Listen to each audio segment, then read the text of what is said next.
보통 주일 예배 때 아멘을 크게 해주신 분들이 오늘 많이 안 오셨어요. 그래서 여러분들이 좀 해주셔야 돼요. 예, 몇 분 안 계시지만 다시 한번 연습하겠습니다. 할렐루야. 예, 좋습니다. 약간 홍권사님 목소리 하나 정도밖에 안 되는 거예요. 여기서 김영숙 집사님을 좀 보태보겠습니다. 다시 할렐루야. 예, 좋습니다. 오셨네요. 자, 마음을 함께 계심을 믿습니다. 종교 행사와 예배의 차이점이 있습니다. 군에 가면요, 예배라는 단어를 잘 안 써요. 뭐라고 씁니까? 종교 행사 가자 그래요.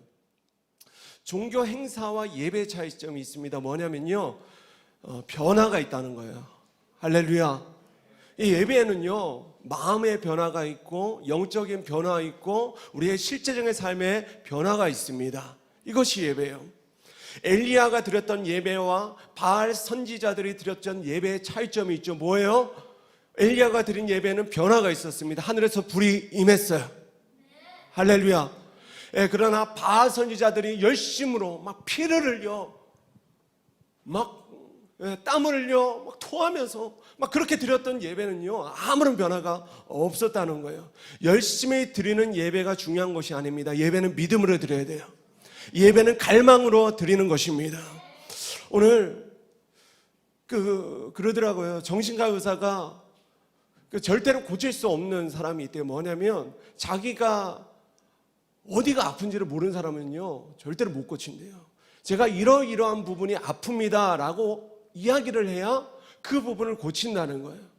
오늘 예배 드릴 때 아무 생각 없이 여기 앉아 계시면 안 돼요. 주님, 나의 삶에, 내 영에, 내 마음에 이러이러한 부분을 주님 변화시켜 주시옵소서. 아니, 이러이러한 부분이 주님 상했습니다. 상처받았어요. 주님 온전치 못합니다. 주님 치유하여 주시옵소서. 이 변화에 대한 분명한 인식을 가지고, 두 번째 이 변화에 대한 갈망을 가지고, 할렐루야. 혈루병 여인이 그 주님의 옷자락을 붙들며 모든 사람들을 해치며 달려나갔던 것처럼, 나는 초신자인데요, 교회 온 지 얼마 안 됐는데요, 아니면 나는 그냥 힘이 없는데요, 이런 핑계 대는 것이 아니라, 사람의 눈치 보는 것이 아니라 이 혈루병 여인처럼 사람들을 해치고 그 주님 앞에 나아가서 그 주님의 옷자락을 잡는 갈망, 이 변화에 대한 갈망. 자, 그리고 마지막 변화에 대해서 여러분 결단하시기 바랍니다. 이 부분이 중요해요. 저는 이 부분이 바뀌었으면 좋겠어요. 나 바뀌고 싶어요가 아니라, 이 예배가 마치면요, 우리가 결단한 그 삶을 실천해 살아보시길 바랍니다. 이것이 예배의 완성이에요. 오늘 주님께서 이 말씀을 통해 그런 변화를 주실 줄로 믿습니다. 로마서 8장입니다. 10절에서 18절 한 목소리 읽겠습니다. 시작. 또 그리스도께서 너희 안에 계시면 몸은 죄로 말미암아 죽은 것이나 영은 의로 말미암아 살아있는 것이라. 예수를 죽은 자 가운데서 살리신 이의 영이 너희 안에 거하시면, 그리스도 예수를 죽은 자 가운데서 살리신 이가 너희 안에 거하시는 그의 영으로 말미암아 너희 죽을 몸도 살리시리라. 그러므로 형제들아, 우리가 빚진 자로 돼 육신에게 져서 육신대로 살 것이 아니니라. 너희가 육신대로 살면 반드시 죽을 것이로되 영으로서 몸의 행실을 죽이면 살리니, 무릇 하나님의 영으로 인도함을 받는 사람은 곧 하나님의 아들이라. 너희는 다시 무서워하는 종의 영을 받지 아니하고 양자의 영을 받았으므로 우리가 아빠 아버지라고 부르짖느니라. 성령이 친히 우리의 영과 더불어 우리가 하나님의 자녀인 것을 증언하시나니, 자녀이면 또한 상속자 곧 하나님의 상속자요 그리스도와 함께한 상속자니, 우리가 그와 함께 영광을 받기 위하여 고난도 함께 받아야 할 것이니라. 생각하건대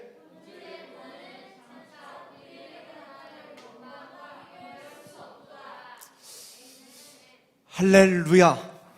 네, 좋습니다. 우리는 계속해서 성령님에 대한 이 말씀을 시리즈로 듣고 있습니다. 우리는 이 말씀을 들으면서 이 영이라는 이 한 글자 단어에 보다 친숙할 필요가 있습니다. 많은 사람들이, 이 땅에 많은 사람들이 악한 영, 다른 말로 귀신의 존재는 잘 믿어요. 그러나 하나님의 영, 성령의 존재에 대해서는 고개를 갸우뚱하는 것이죠. 심지어는 교회를 수년간 다녔던 사람들도 성령님을 잘 모르고 성령님에 대한 체험이 없는 사람들이 굉장히 많습니다. 그러나 반대로 악한 영, 귀신은 잘 알아요. 직접 보거나 TV에서 보든 들어서든 간접적으로 귀신을 체험한 사람들, 귀신에 대한 간증을 많이 들어본 사람들, 정말 그랬어 막 은혜 받으면서 귀신 이야기를 듣는 그런 사람들이 있어요. 제가 10대 때 예배를 드리다가 엄청 충격을 받았던 일이 있었습니다. 예배 드리다가 뭐냐면 설교 중에 목사님이 그러시는 거예요. 교회에도 귀신이 있습니다. 여러분 있어요 없어요? 네, 있어요. 너무 잘 알아요. 저는 이게 근데 그 당시에는 너무 학생 때니까 너무 충격적이었어요. 교회는 하나님이 계신데 어떻게 감히 귀신의 교회에 있을 수 있는가? 그런데 목사님이 그러시는 거예요. 설교를 듣다가 졸게하는 귀신이 있습니다. 그래서 제가 이전에는 너무나 당연하게 졸았는데 그 이야기를 듣고는 되게 조금 무서워하면서 졸았던 기억이 있어요. 많은 사람들이 악한 영의 존재는 잘 믿어요. 왜냐하면 많이 봤으니까. 또 많은 사람들이 봤다고 이야기하니까. 그러나 하나님의 영, 성령의 존재에 대해서는 부인하거나 믿는다고 해서 확실한 증거를 말하지 못하는 분들이 많다는 것입니다. 왜냐하면 교회를 오랫동안 다녔어도 성령님에 대한 분명한 체험이 없기 때문이에요. 그래서 이번 성령 시리즈를 통해 굉장히 기대가 되는 부분이 있습니다.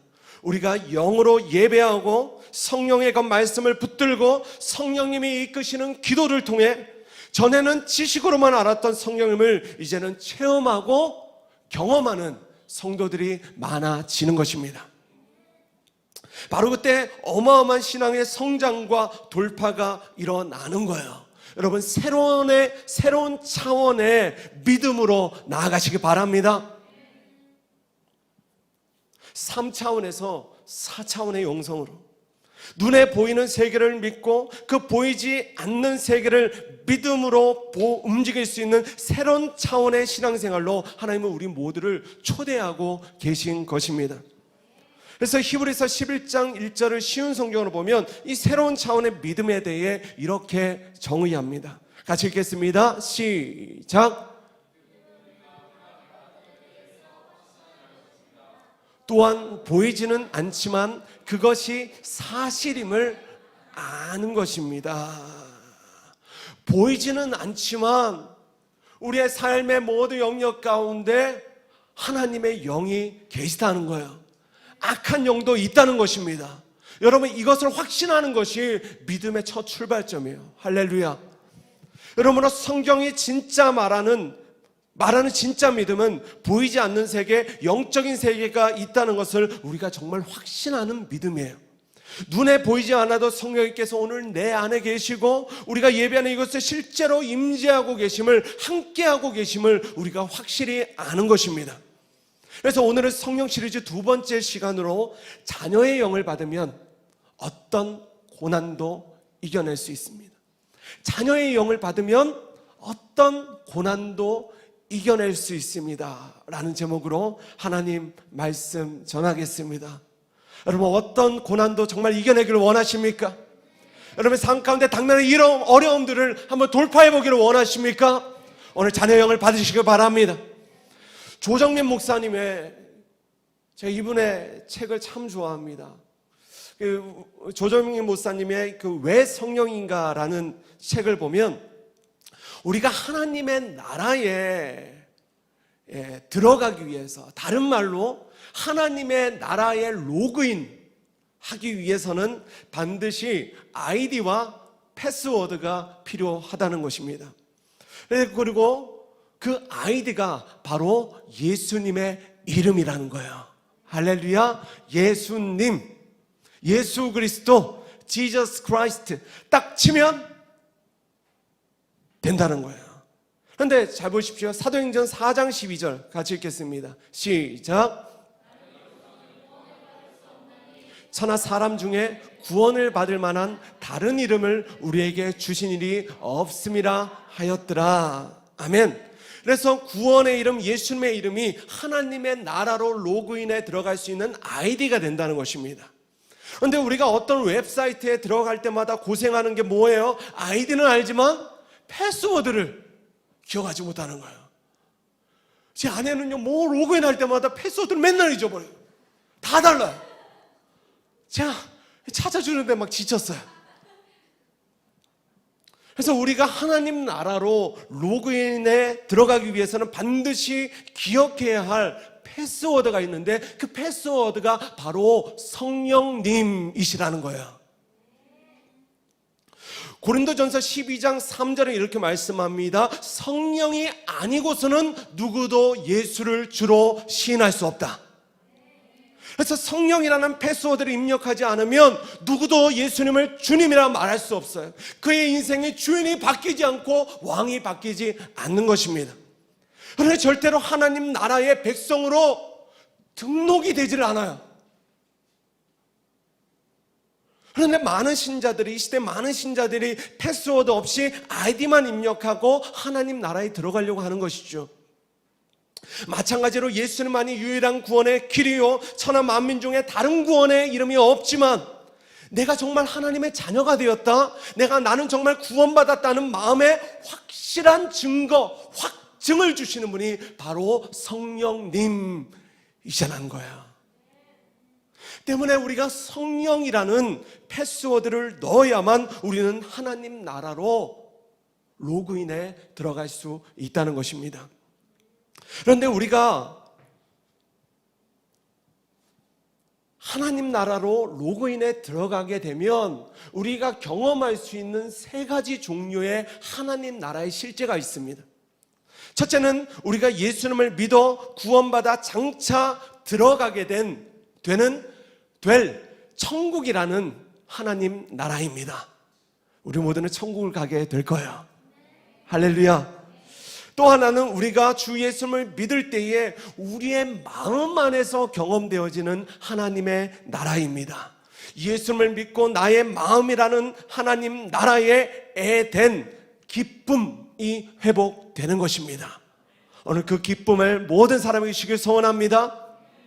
그리고 마지막 하나는 하나님께서 이 땅을 창조하실 때 시작된 하나님 나라, 다시 말해 이 땅에서 경험되는 하나님의 나라를 말해요. 창세기 1장 1절 2절 같이 읽겠습니다. 시작.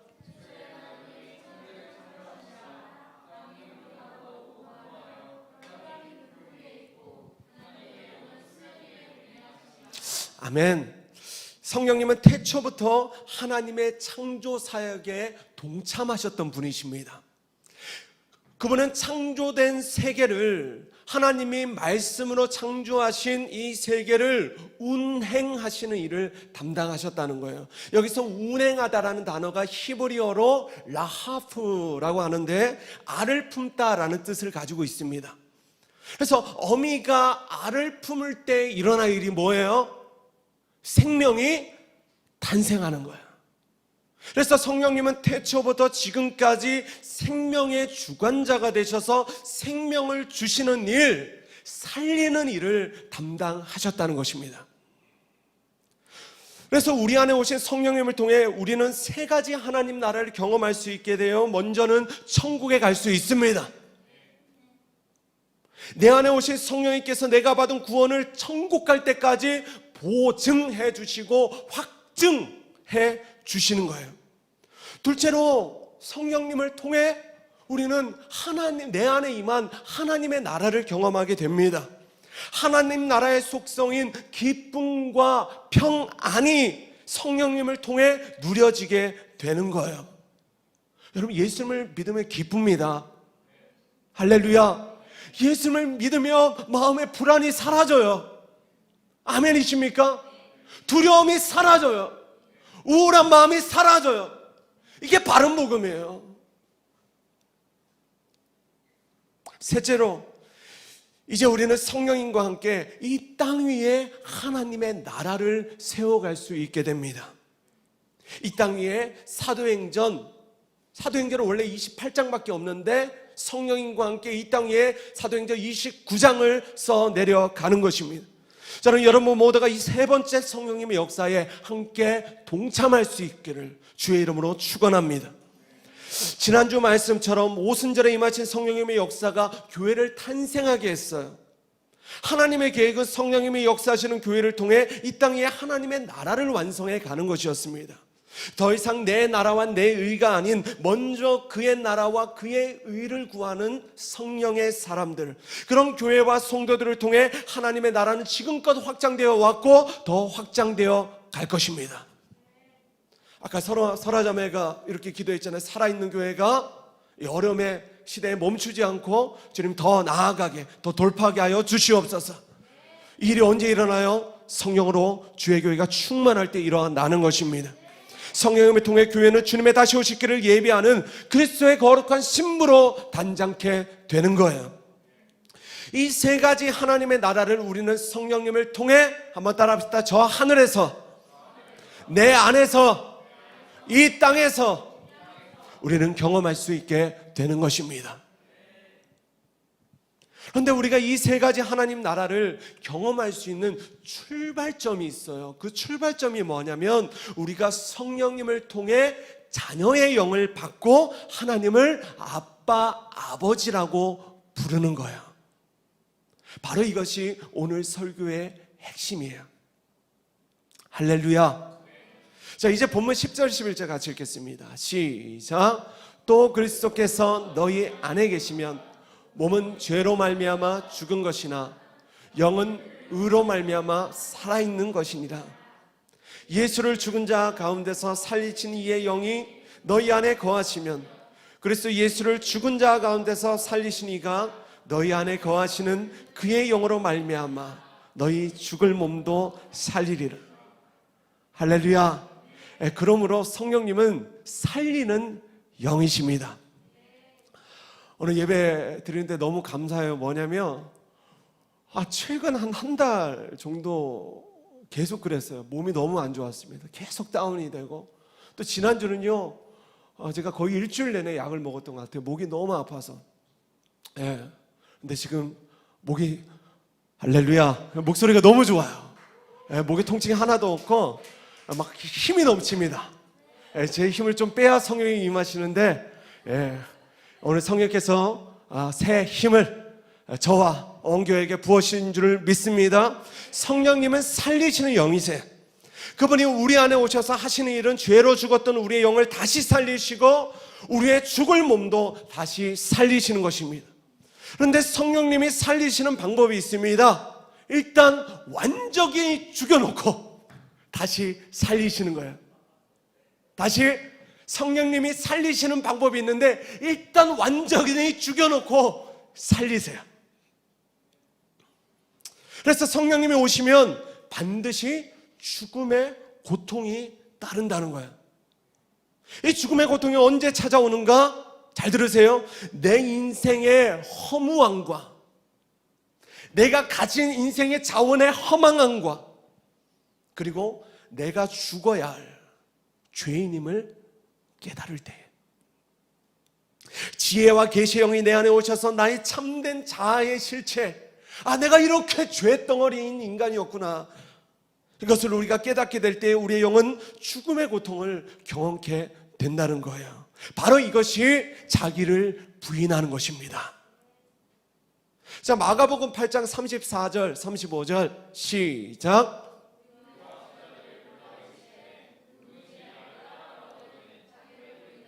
자기 십자가를 지고 나를 따를 것이니라. 누구든지 자기 목숨을 구원하고자 하면 잃을 것이요 누구든지 나와 복음을 위하여 자기 목숨을 잃으면 구원하리라. 아멘. 자, 이 시대 많은 신자들이, 잘 들으세요, 이 시대 많은 신자들이 제자가 되는 것과 구원받는 것을 따로 떼어서 생각합니다.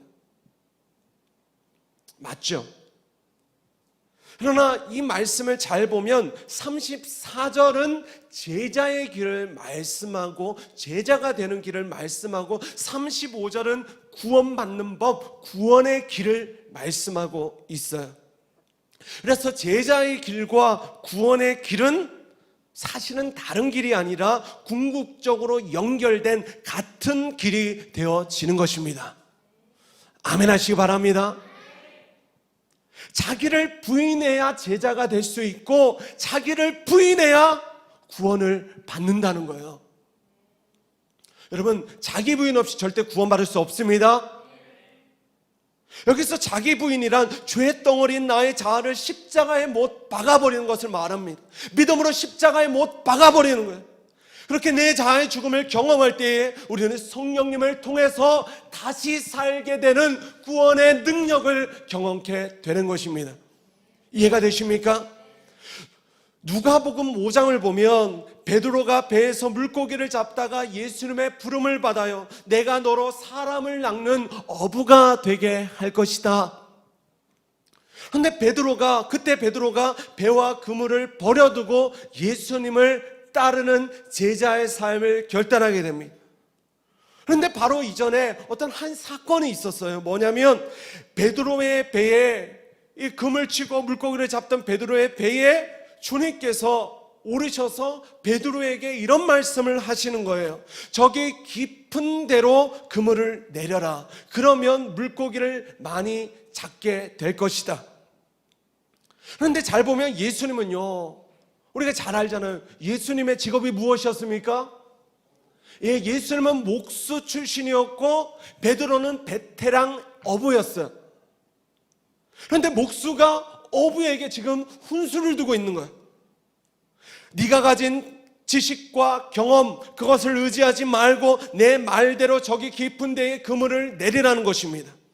그런데 그때 베드로가 이렇게 반응합니다. 선생님, 우리가 밤이 새도록 수고하였을 때 잡은 것이 없지만 말씀에 의지하여, 할렐루야, 말씀에 의지하여 내가 그물을 내려보겠나이다. 정말 믿어서 그렇게 했는지 아니면 의심은 했지만 혹시 몰라서 한번 해봤는지 저는 잘 모르겠어요. 그런데 중요한 것은 베드로가 순종했다는 것입니다. 다시 베드로가 순종했다는 거예요. 이것이 핵심이에요. 그렇게 순종했을 때 베드로가 엄청난 기적을 경험하게 됩니다. 물고기가 너무 많아서 그물이 찢어지는 일이 일어난 거예요. 배가 2척이나 만선이 되는 기적을 경험합니다. 그때 베드로가 깨달아요. 이분은 정말 메시아다. 이분은 정말 하나님의 아들이 맞다. 그리고 나서 제가 베드로였다면 저는 아내에게 전화를 했을 거예요. 여보, 배가 2척이나 만선이 됐어. 예수님의 말씀하신 대로 그물을 내렸더니 대박이 났어. 여보, 우리 이제 부자야. 할렐루야, 할렐루야. 저뿐만 아니라, 그렇죠? 우리 모두는 그렇게 그 자리에서 기뻐서 춤을 췄을 거예요. 설화자매, 그렇죠? 네, 춤을 췄을 거예요. 그러나 성경을 읽어보면 그때 베드로는 어마어마하게 잡힌 물고기를 보고 춤을 춘 것이 아니라 오히려 예수님 앞에 엎드려서 눈물로 회개하고 있는 거예요. 주여, 나를 떠나십시오. 나는 죄인입니다. 베드로의 마음 안에 내가 정말 죄인이라는 영적 자각이 일어난 것입니다. 나는 거룩하신 예수님과 도저히 함께 있을 수 없는 더러운 죄인임을 깨닫게 된 거예요. 예수님 앞에 나의 죄성과 과거의 내 모든 죄악된 행실이 낱낱이 내 안에 막 드러나고 깨달아지는 것입니다. 마찬가지로 잘 들으세요. 예수님의 영이신 성령님은 예수님의 영이십니다. 할렐루야. 예수님의 영이신 성령님께서 우리 안에 오시면 우리는 반드시 베드로와 같은 반응을 하게 된다는 거예요. 나의 죄성과 죄악된 행실이 예수님의 영이신 성령님을 통해 내 안에 인식되고 낱낱이 드러나게 되는 거예요. 요한복음 16장 7절 8절 시작.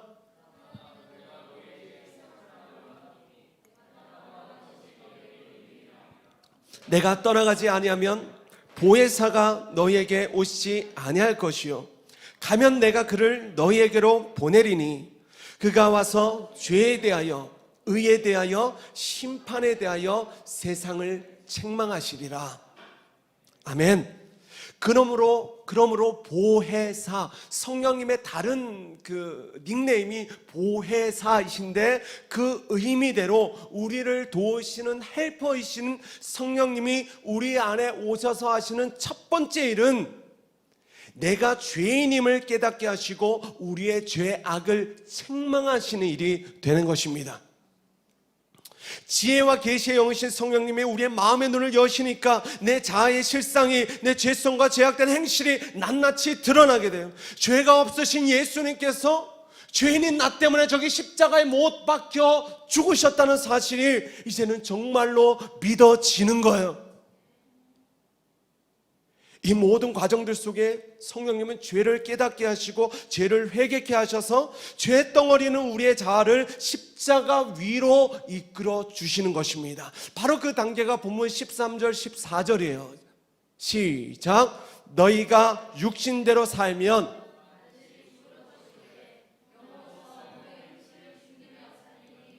무릇 하나님의 영으로 인도함을 받는 사람은 곧 하나님의 아들이라. 아멘. 내가 육신대로 살면, 다른 말로 육신대로 산다는 것은 지금과 같은 내가 전에 살아왔던 그 삶의 행보대로 똑같은 죄악된 삶을 계속해서 살면 나는 반드시 죽겠구나, 나는 반드시 지옥에 가겠구나. 그리고 이것을 깨닫고 내가 그 죄의 사함을 받아서 구원받는 길은 내 자아가 죽고 내 옛사람이 죽는 것밖에 없구나를 깨닫는 거예요. 그리고 살리시는 영 성령님을 통해서만 내가 다시 살게 됨을 우리가 깨닫게 되는 것입니다. 사랑하는 여러분, 오직 성령님만 우리의 죽었던 영혼을 살리시는 분이십니다. 그러니 갈라디아서 2장 20절 말씀처럼 내가 그리스도와 함께 십자가에 못 박혔나니, 할렐루야. 내가 십자가에 못 박히고 싶어요가 아니에요. 내가 십자가에 못 박힐 거예요 가 아니에요. 내가 그리스도와 함께 십자가에 못 박혔나니, 과거형으로 이것을 진리로 선포하는 것입니다. 예수님이 달리시는 십자가에 나의 자아를 믿음으로 내어 거는 거예요.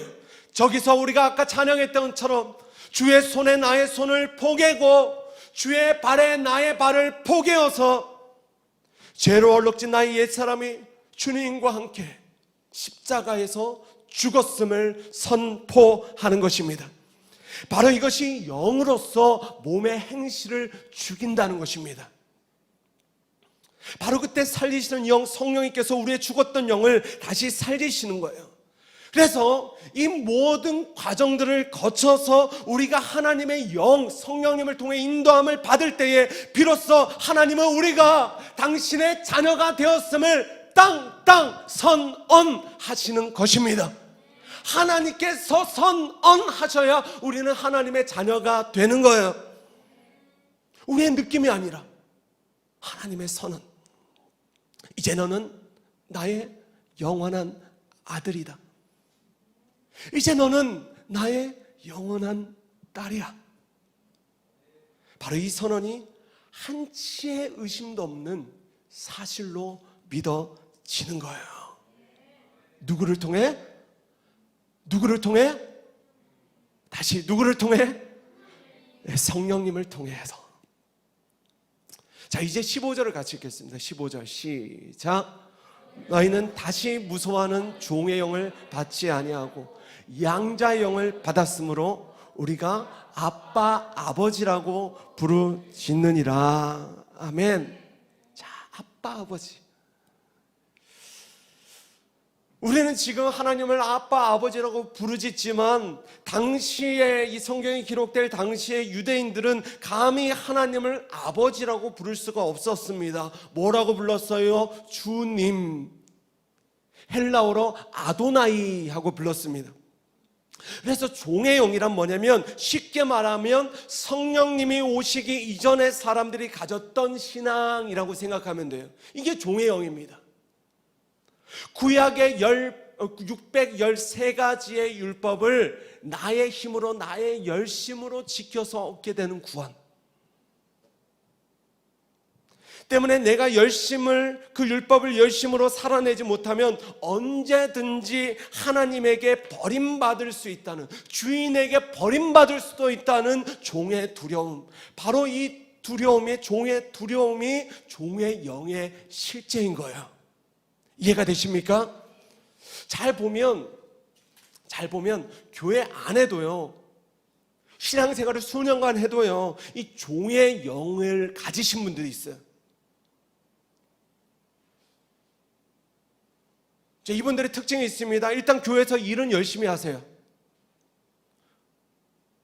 그런데 기쁨이 없는 거예요.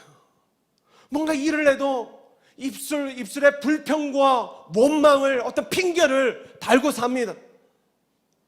그런데 이렇게 막 하면서도 안 할 수는 없어요. 왜냐하면 일하지 않으면 버림받으니까. 이게 종의 영의 실제예요. 그러면 저는 아무것도 안 하겠습니다. 아무것도 안 하고 있어, 그냥 편하게 있으면 되는가? 이것은 자녀의 영이 아니라, 한번 따라 합시다, 손님의 영. 손님의 영이에요. 여러분, 자녀도 일합니다. 우리 애노기도 집에서 설거지해요. 집안 청소합니다. 그죠, 애노가? 자녀가 이렇게 맨날 이렇게 누워있고 그러지 않아요. 손님이지, 그거는. 자녀는 일하는 거예요. 할렐루야. 또 종의 영을 가진 사람들은요, 교회에 오면 그렇게 사람 눈치를 봅니다. 일단 허리가 이렇게 한 15도 굽어 있어요.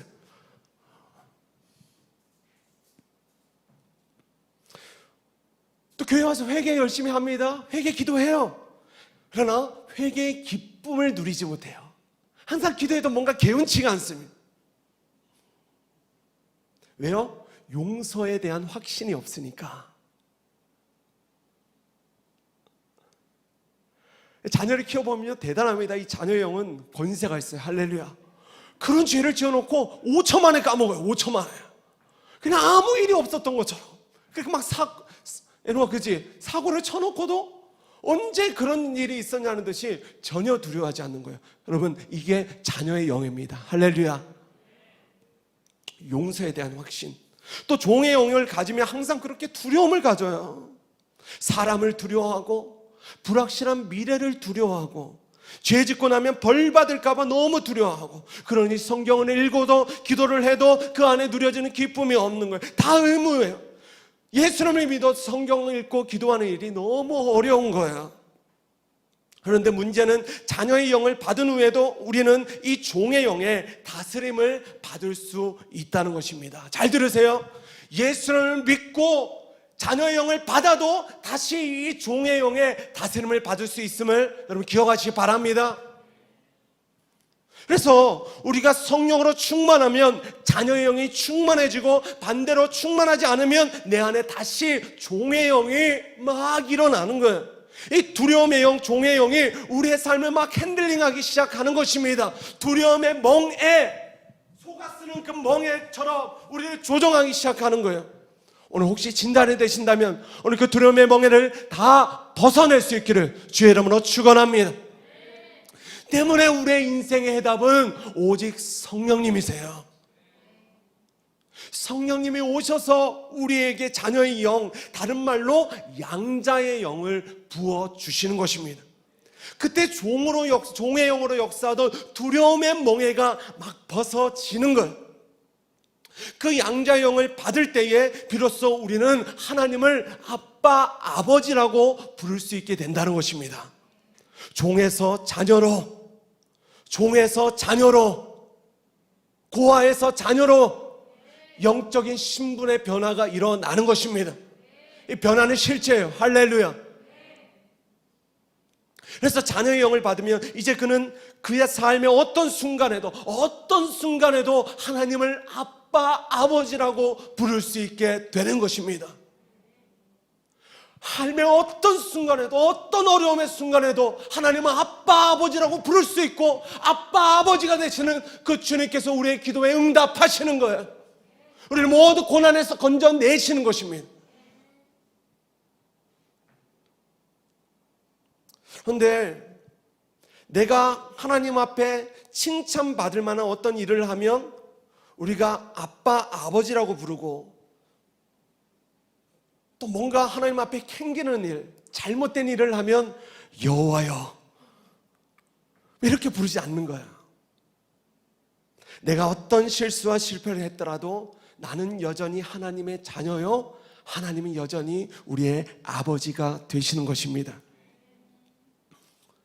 에녹이가 좀 커서 절대 이런 일이 일어나면 안 되지만 큰 사고를 쳤다고 칩시다. 그래서 경찰서에 간 거예요. 그때 에녹이가 친 이 사고를 수습하러 온 아빠를 보고 에녹이가 이야기하는 겁니다. 목사님 오셨습니까? 그때 제가 그래요 에녹 형제 그러지 않는 거예요. 어떤 순간에도 이 녀석은 제 아들이고 저는 에녹의 아버지가 되는 것입니다. 이것을 정말 믿게 하는 것이 자녀의 영이라는 거예요. 그러나 종의 영은요, 끊임없이 이 사실을 의심하게 합니다. 하나님 아버지의 사랑을 계속해서 의심하고 계속해서 저울에 달아봐요. 이래도 사랑하세요? 이래도 제가 자녀예요? 저 버림받은 거 아니에요? 이미 종에서 양자로, 이미 고아에서 자녀로 법적인 절차를 통해 도장 찍고 예수님의 피의 공로로 자녀가 되었지만 그것을 여전히 의심하는 거예요. 바로 이것이 종의 영이고 고아의 영의 실제라는 것입니다. 그런데 왜 성경에서는 자녀의 영이라고 쓰지 않고 양자의 영이라고 썼을까? 양자란 법적인 입양 절차를 통해서 자녀가 된 사람을 말합니다. 원래 하나님의 아들은요, 예수님 한 분밖에 없었어요. 우리 모두는 처음부터 하나님의 아들로 자녀로 태어난 자들이 아니라 우리는 죄의 종으로 마귀의 노예로 태어난 자들이에요. 때문에 우리가 하나님의 아들이 되려면 어떤 법적인 절차가 필요하다는 것입니다. 또 하나, 노예에게는요, 종에게는 자신의 부모를 선택할 권리가 없어요. 고아원의 고아에게는 나는 저 부모가 너무 좋아요, 나는 저 사람의 자녀가 되겠습니다 라고 고아에게는 말할 권리가, 자격이 없는 거예요. 맞죠? 마찬가지로 우리가 하나님의 양자로 입양되어서 자녀가 되는 일은 전적인 하나님의 선택과 결정에 달려 있는 것입니다. 그러므로 누군가에게 자녀의 영을 주시고 안 주시고도 전적인 하나님의 주권인 거예요. 그러면 다 하나님의 주권이면 뭘 하고 그걸 왜 기도합니까? 하나님은 다 하시는 거 아닙니까? 아니에요. 자, 보십시오. 성경을 읽어보면 하나님께서 우리에게 자녀의 영을 부어주시는 어떤 법칙을, 원리를 우리는 발견할 수 있게 됩니다. 그 법칙을 로마서 5장 20절은 이렇게 말씀해요. 율법이 들어온 것은 범죄를 더하게 하려 함이라. 그러나 죄가 더한 곳에 은혜가 더욱 넘쳤나니.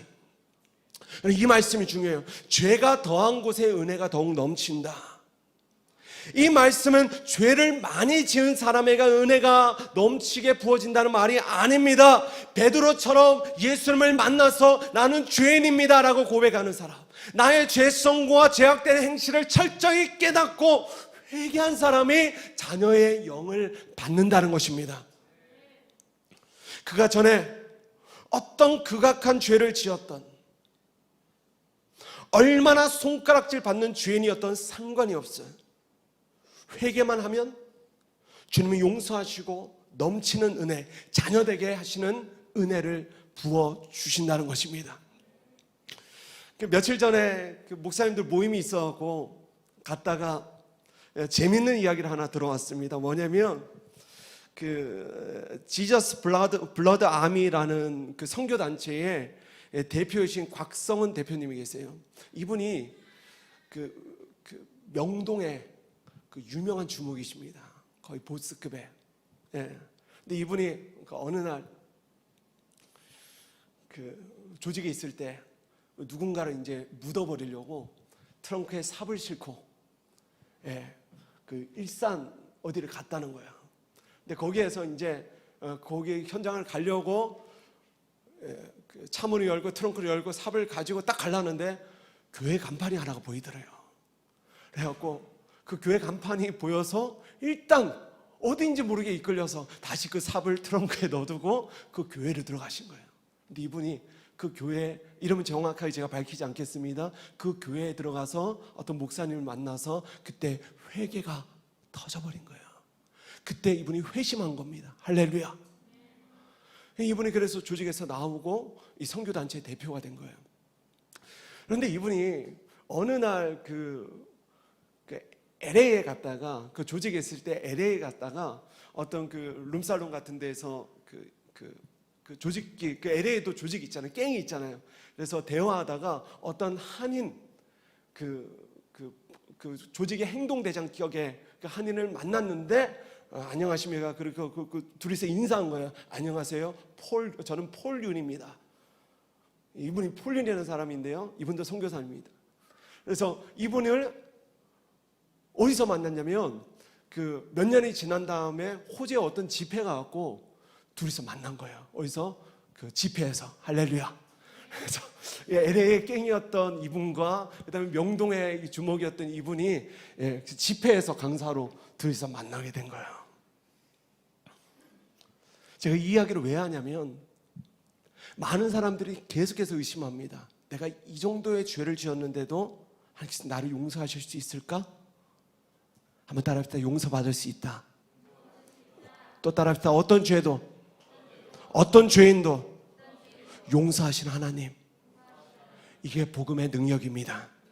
그러므로 우리가 예수님이라는 아이디를 적고 성령님이라는 패스워드를 입력하면 비로소 우리는 하나님의 나라로 로그인에 들어갈 수 있다는 거예요. 이렇게 하나님 나라로 로그인하면 하나님 자녀가 가지는 권세, 하나님 나라의 상속자가 되는 권세도 우리에게 주시는 것입니다. 따라하십시다. 상속자, 하나님 나라의 상속자. 그래서 오늘 마지막으로 이 상속자에 대해 살펴보고자 합니다. 본문 16절에서 18절 같이 읽겠습니다. 시작.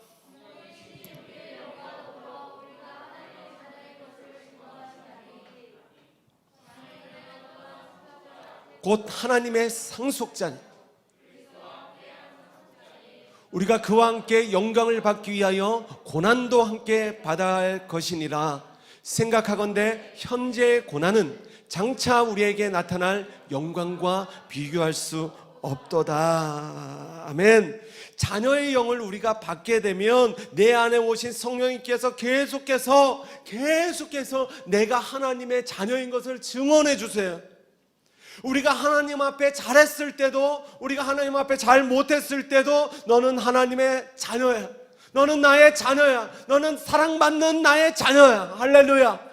성령님을 통해 하나님의 음성이 계속해서 들려지는 거예요.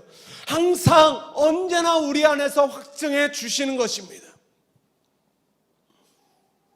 그래서 자녀라는 신분에 대한 확신, 다시 자녀라는 신분에 대한 확신, 다른 말로 sonship, 하나님과 나와 이 자녀된 관계 sonship이 우리 안에 더욱더 풀어지기를 소원합니다. 그래서 이 sonship을 가지면 다음 단계인 kingship으로 나아갈 수 있게 돼요. kingship이란 통치권, 통치하고 다스릴 수 있는 왕의 권세를 말합니다.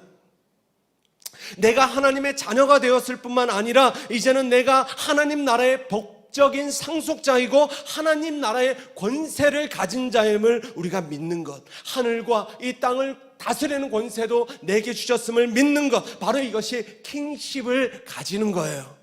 그래서 다음에 이 킹십과 sonship에 대해서는 한 번 더 다루도록 하겠습니다. 이제 말씀을 정리합니다.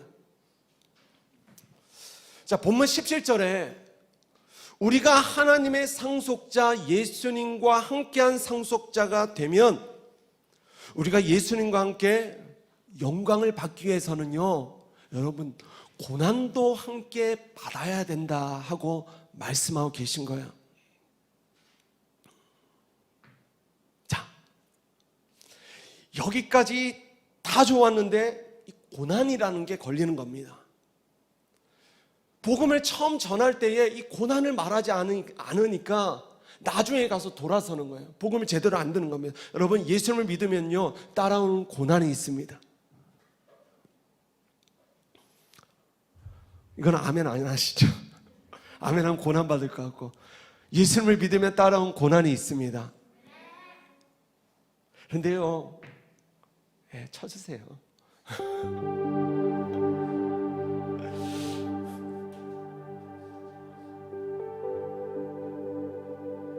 자, 보세요. 고난을 피하기 위해서 예수님을 믿었는데,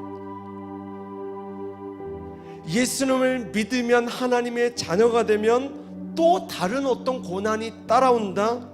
이게 아이러니가 되고 우리의 믿음의 걸림돌이 되는 거예요.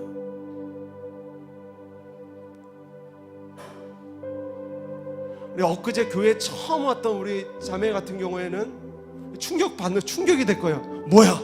이 고난은 도대체 무엇인가?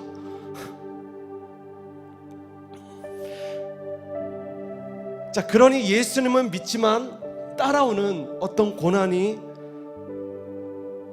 있다는 것입니다. 예수님을 믿지만 이 고난은 우리가 외면하고 자꾸 사는 거예요. 여러분, 그러시면 안 됩니다.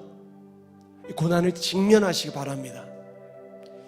자, 주님은 분명히 말씀하세요. 나와 함께 영광을 받기 위해서는 고난도 함께 받아야 한다. 그런데 우리가 하나님의 자녀가 되어서 겪는 고난은 도대체 어떤 종류의 고난인가? 여러분, 이것을 잘 아셔야 됩니다. 이 고난은 어떤 고난인가? 주님 분명히 말씀하세요. 장차 우리에게 나타날 영광과 비교할 수 없는 아주 작은 고난이다. 할렐루야. 어려움의 때에 우리가 복음의 길, 믿음의 길을 가면 다가오는 어떤 고난의 파도가 분명히 있다는 것입니다. 이 부분을 지난 시리즈에서 계속해서 다뤘잖아요. 그러나 다가올 고난을 우리가 절대로 두려워할 필요가 없다는 거예요. 우리가 본질이라는 서핑보드를 가지고 그 고난에 다가올 파도를 타면 우리는 넉넉히 감당하고 이겨내는 것입니다. 그 본질이 뭐예요? 하나님을 향한 갈망, 예배에 대한 갈망. 할렐루야. 그렇게 기쁨으로 예배하다가 보면 고난은 분명히 왔어요. 마귀의 입장에서 보면 그 고난이 분명히 준 거예요. 그러나 언제 그 고난이 왔는가 싶을 정도로 언제 왔어? 언제 왔던 거야? 그리고 그 고난은 다 지나가 버리는 것입니다. 할렐루야.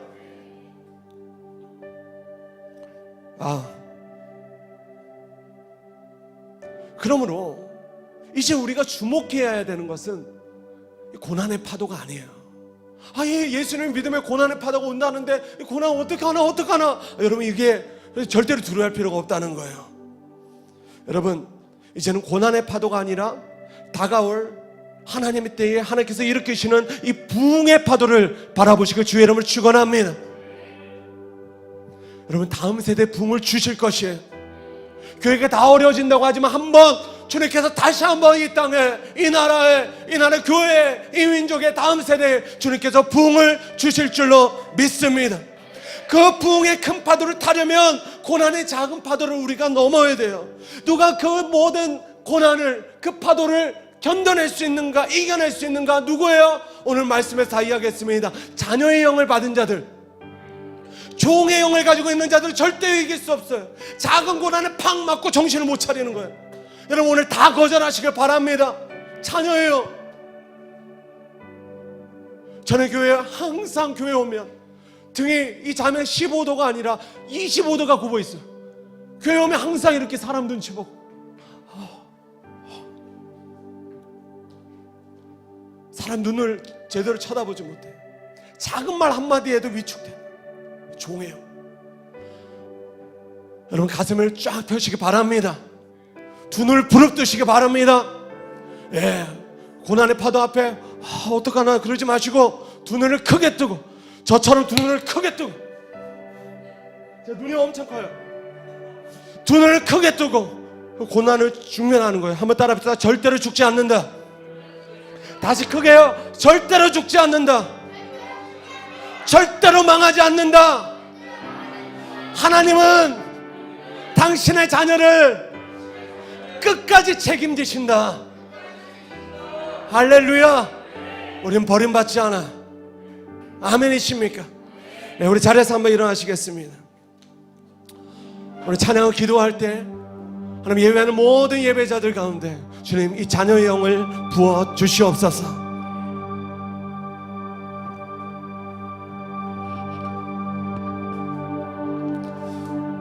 우리 같이 한번 찬양하며 나아가십시다. 우리 두려움에 멍에 벗네 우리 같이 한번 찬양하시겠습니다. 나를 밝히는 주의 멜로디 그 노래 난 감사네. 원수로부터 나를 건지사 모든 두려움 사라져. 두려움에 멍해 걷네. 난 주의 자녀라. 두려움에 멍해 걷네. 난 주의 자녀라.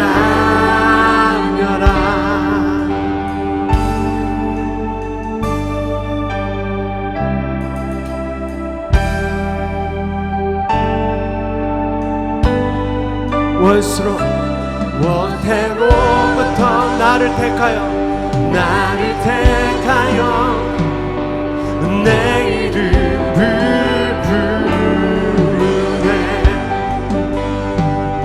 주의 자녀로 다시 태어나 예수 보혈을.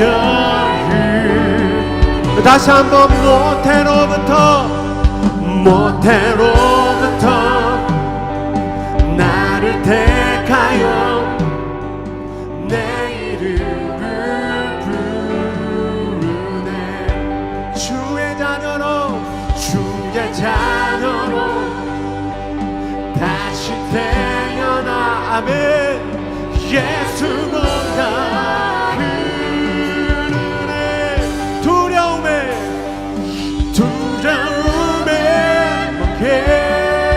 벗네. 난 주의 자녀라. 두려움에 벗네. 난 주의 자녀. 여러분 믿음으로 거절하세요. 두려움에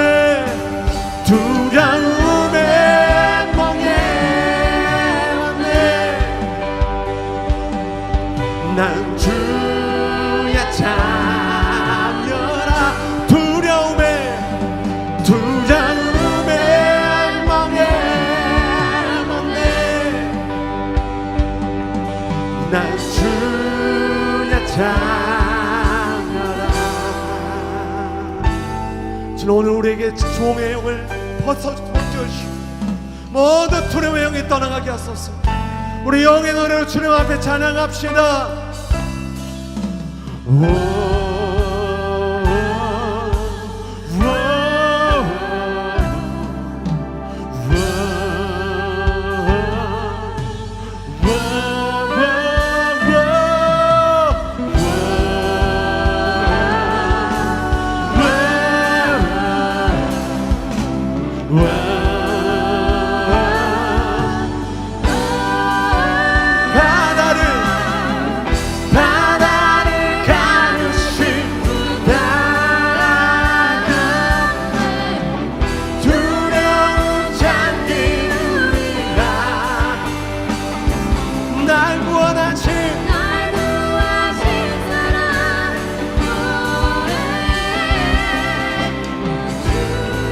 주님의 모든 파도를 잠잠케 하실 거예요. 바다를 가르신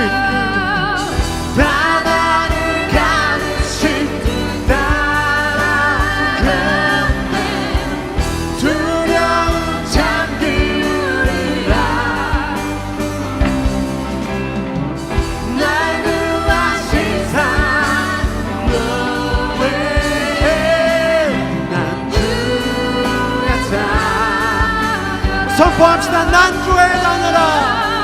난 주의 자녀라. 난 주의 자녀라. 난 주.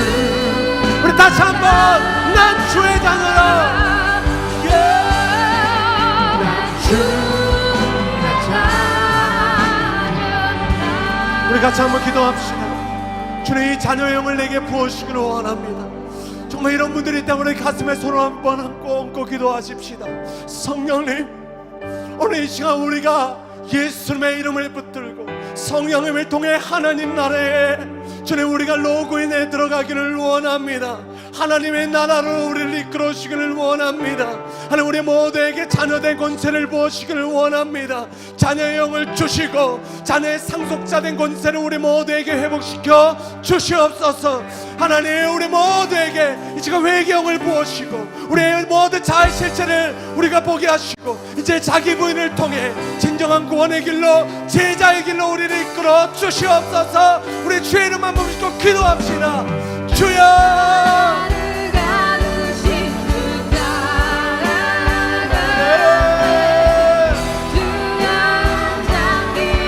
인생의 모든 고난과 험한함과 하나의 어려움과 두려움 가운데 낙담하던 자들이 오늘 하나님을 아빠 아버지라 부를 수 있는 은혜가 주님께 고백하세요. 아빠 아버지, 아빠 아버지, 아빠 아버지, 아빠 아버지, 내 아빠, 내 아버지, 나의 아빠, 나의 아버지. 오늘 그 하나님을 아빠 아버지로 부를 수 있는 자녀의 권세, 자녀의 영을 가진 자들을 세워주옵소서.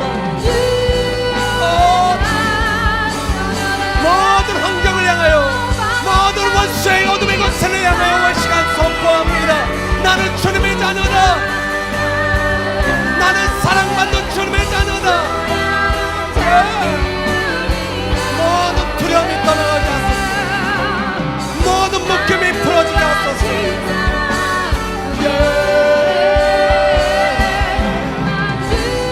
우리 주님의 자녀예요. 모든 병의 질병의 원수가 떠나가게 하소서. 모든 불법이 끊어지게 하소서. 우리 마음의 질병들이 떠나가게 하소서.